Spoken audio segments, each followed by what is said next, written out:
So I just finished watching the Wandering Witch anime, and oh boy, I think we gotta cover this, because man oh man, I did not like it.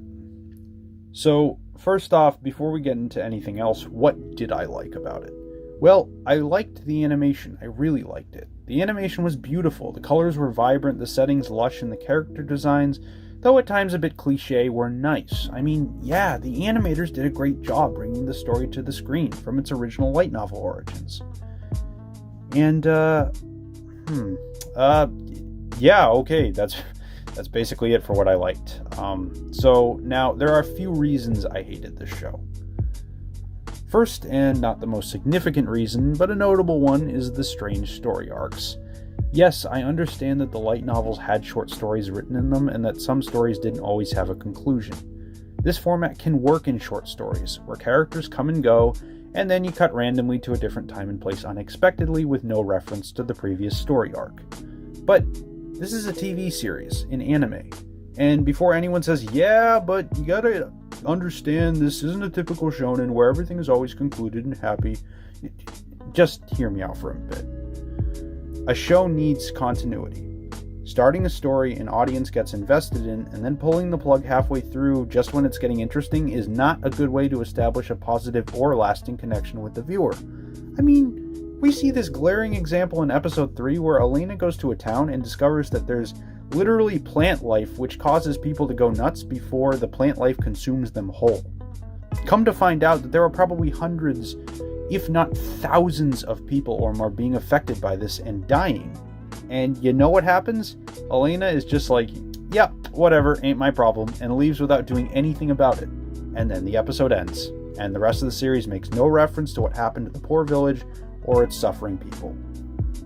And I know to some it might seem like a fresh take or a unique perspective on making a show, but to me it just seems like it's going to affect people two ways. Number one, viewers are going to think the writers are lazy and they just don't care about keeping out plot holes and making the story flow right. It's like this one writer says, yeah, let's do this, and then the next week they don't feel like writing the next part, so they just move on to another story without ever properly addressing or concluding the last one. The second thing viewers might think is they'll see the show and wonder if the team is being pushed to the limit on time and can't churn out the stories fast enough due to demands for the studio's higher-ups. And this is certainly a real-world problem. But in the case of The Wandering Witch, I don't think it was that. I think it was just a design choice that was kind of a hit or a miss. And it was a total miss, in my opinion. This kind of drop-and-go storytelling will absolutely kill immersion and people's ability to suspend disbelief and keep consistently tied into the narrative when watching the show. In that, I really should move on to my biggest pet peeve with this anime. Elena as a character. Now, when I got into this show, I thought, yeah, this is going to be really cool to see this young witch defining herself and learning new things and forging friendships throughout the story. And so I watched, and I watched, and I watched. By the end, it was clear to me that Elena is not this type of dynamic character.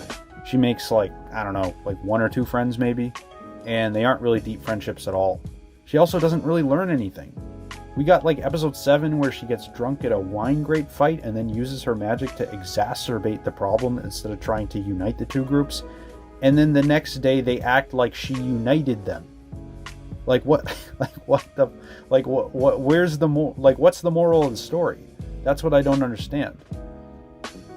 And then we have an episode like episode 9. And episode 9 is really dramatic, and it's in a lot of ways very tragic and very sad, and we see her crying, and we think she's going to get some growth, and then she goes right back to acting in the exact same way that she acted before the episode. So really, I don't know what episode 9 was about then, if she didn't get any personal growth. But really, the thing about Elena is she is essentially the female counterpart to like a Kazuna Inaho or a Kirito after SAO Arc 1, as in she doesn't change at all or learn anything that betters her as a person. So I guess in that sense she's very shonen-esque, as in static as can be.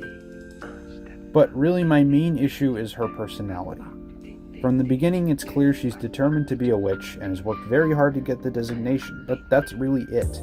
The show rushes through her early years when she's learning and never really bothers again to show any signs of weakness in her performance at all. She's just a prodigy, and that does wear thin pretty fast. But I gotta say, the reason I dislike her the most is her entitled attitude to everything in the show. She's kind of a brat. I mean, you can see it in the way she gloats about herself constantly at the beginning of every single episode. Not again, are you serious? Yes, okay, you're amazing, fine. Can we move on?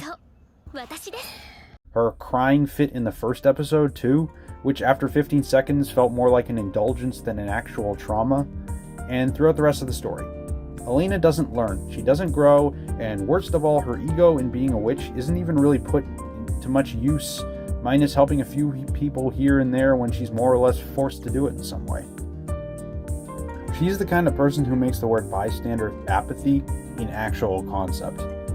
I mean, if somebody was stuck in the ditch of a subway, left to her own devices, Elena would probably just sigh and walk away as they get crushed by the train before the show would cut to a nice sunny day where she's sipping tea with new people we've never met in a land far, far away.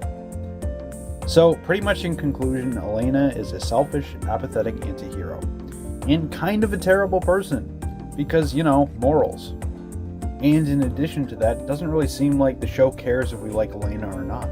I mean, if she was straight up taken out of some of these episodes completely, the story would be largely unaffected without her even there.